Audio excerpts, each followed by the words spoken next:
Friends, some stories seem harmless when you hear them, but when you experience them, they send chills down your spine. Today, I'm going to share 3 true stories with you, each taken straight from real life. Each story will keep you on the edge of your seat, even for a moment. Story 1. The Haunting Camping Trip. I've never liked camping. The dirt, the bugs, the tossing and turning in a sleeping bag, it all felt unbearable. But my dad loved the wilderness, the outdoors, and living unplugged. Every summer, he would drag me into the woods with his friends for camping. This time, I begged him, "Dad, can I bring my friend Charles with me?" To my surprise, he immediately agreed. Charles was my closest friend at school, a former Boy Scout, and absolutely loved camping. I thought having him along might make this miserable trip a little easier. But things went wrong from the start. One of my dad's friends messed up the booking. Instead of a remote, peaceful campsite, we ended up at a glamping site, paved paths, kids' playgrounds, and even indoor bathrooms. And right next to it, a small amusement park. Yes, a real park, rides, a Ferris wheel, and roller coasters. Dad was furious. Charles kept joking. "This isn't camping. It's a family picnic." I was annoyed but stayed quiet. After dinner, we snuck out. Charles had brought a small pipe and some weed. We went into the woods, smoked, laughed, and talked. Later, he grinned mischievously. "Let's explore the park tonight." At first, I hesitated, but climbing a roller coaster sounded thrilling. After midnight, we sneaked to the fence, climbed in, and crept through the park like a stealth video game. Finally, we reached the base of the roller coaster. From up close, it was much taller than it looked.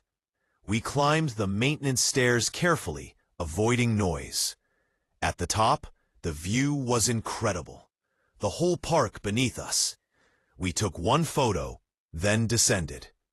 On the way back, we saw movement in the shadows. Another person was crouched nearby, also sneaking around. It was a man, tattered clothes, awkward walk, face smeared with dark liquid, possibly blood. We froze. The guard passed, the man disappeared, and we ran back to the fence and the safety of our tent. Next morning, a ranger announced, "A man was stabbed and killed last night near a lake, 4 miles from here. The suspect is still at large." Charles and I instantly realized it must have been the same man. We said nothing, didn't tell our dad or anyone else. Story 2. The Clown Who Chased Me. October 2016, when clown hysteria gripped the U.S. People were posting sightings of creepy clowns everywhere. I was 16, coming home from school. Train mostly empty. Headphones in, music blasting. At 96th Street Station, I stepped off without looking up, and someone blocked my path. A clown. Full makeup, rainbow pants, big red shoes, just missing the wig. He didn't speak. He just stood there, preventing me from leaving. I froze, then tried to move past him. As I touched him, he bent down, forcing our faces close. I sprinted past, and he lunged after me. I ran up the stairs and out of the station. He had a kitchen knife in his hand.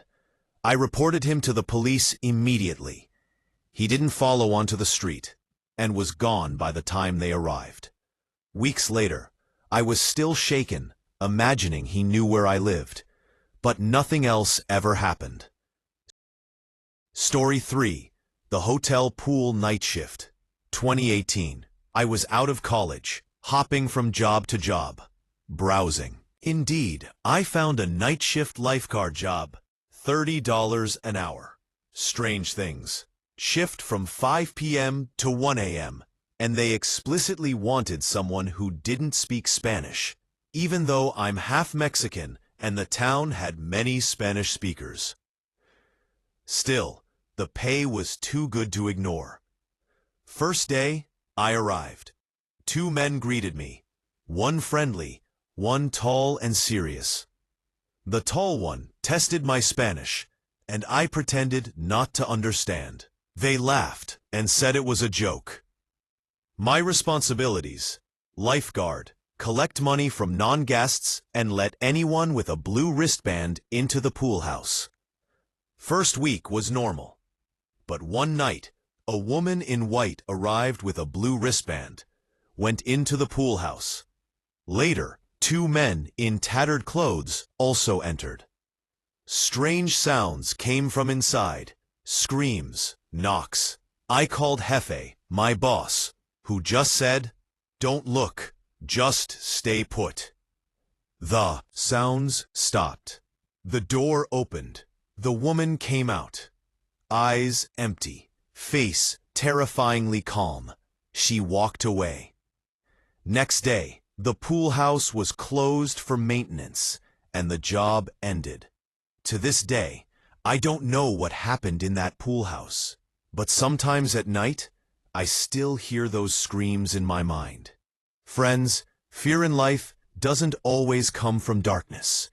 Sometimes it's standing right in front of you, smiling, or showing a blue wristband. If these stories gave you chills, like this video and subscribe for more. Dark Zone TV. Thank you.